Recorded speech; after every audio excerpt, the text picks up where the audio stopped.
నమస్కారం ఘంటారావానికి స్వాగతం. ముందుగా ప్రధాన అంశాలు.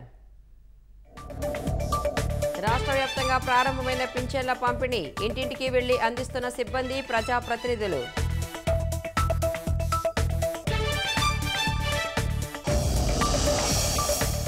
అల్పపీడన ప్రభావంతో రాష్ట్రంలో విస్తారంగా వానలు, లోతట్టు ప్రాంతాలకు ఐఎండీ హెచ్చరికలు.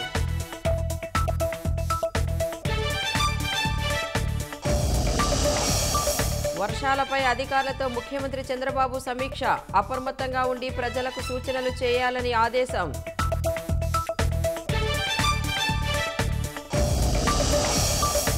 పోలీసుల విచారణలో కీలక విషయాలు చెప్పిన ముంబై నటి, ముగ్గురు ఐపీఎస్లు తప్పుడు కేసులతో వేధించారని ఫిర్యాదు.